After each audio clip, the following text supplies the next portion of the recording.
পূর্ব মেদিনীপুর জেলার দীঘায় রবিবার রাতে এক প্রশাসনিক বৈঠক করেন রাজ্যের মুখ্যমন্ত্রী শুভেন্দু অধিকারী। প্রশাসনিক বৈঠক শেষে সাংবাদিক সম্মেলনে মুখ্যমন্ত্রী শুভেন্দু অধিকারী একাধিক বিষয় নিয়ে সংবাদ মাধ্যমের সামনে তুলে ধরেন।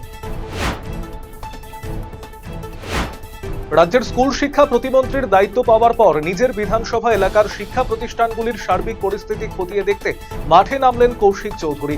সোমবার সকালে তিনি রায়গঞ্জ শহরের ঐতিহ্যবাহী পার্বতী দেবী এফপি স্কুল পরিদর্শনে যান। গোপন সূত্রে খবর পেয়ে অভিযান চালিয়ে সাহেবগঞ্জ থানার পুলিশ এক ব্যক্তিকে আগ্নেয়াস্ত্র এবং গুলি সহ গ্রেপ্তার করেছে। ধৃতের নাম রাজু ছেত্রী, বাড়ি বালিকা বন্দর এলাকায়।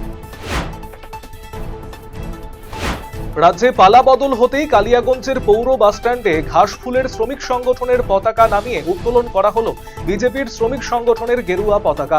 রবিবার রাতে সেই পৌর বাসস্ট্যান্ডের যাত্রীবাহী শ্রমিকদের নিয়ে ভারতীয় মজদুর সংঘের উদ্যোগে প্রথম সভা অনুষ্ঠিত হয়, যেখানে প্রধান বক্তা হিসেবে উপস্থিত ছিলেন ভারতীয় মজদুর সংঘের জেলার সম্পাদক চঞ্চল দাস সহ অন্যান্য বিশিষ্টজনেরা।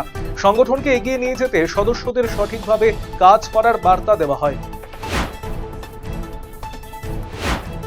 সোমবার থেকে রাজ্য জুড়ে শুরু হলো 3 দিনব্যাপী জনকল্যাণ শিবির। এদিন কালিয়াগঞ্জ পৌরসভার উদ্যোগে 17টি ওয়ার্ডের বাসিন্দাদের সুবিধার্থে 2টি নির্দিষ্ট স্থানে এই জনকল্যাণ শিবিরের আয়োজন করা হয়।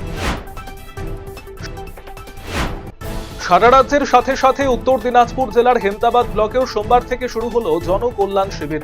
এদিন হেমতাবাদ বিডিও অফিসে এই জনকল্যাণ শিবিরের উদ্বোধন করেন বিধায়ক হরিপদ বর্মন।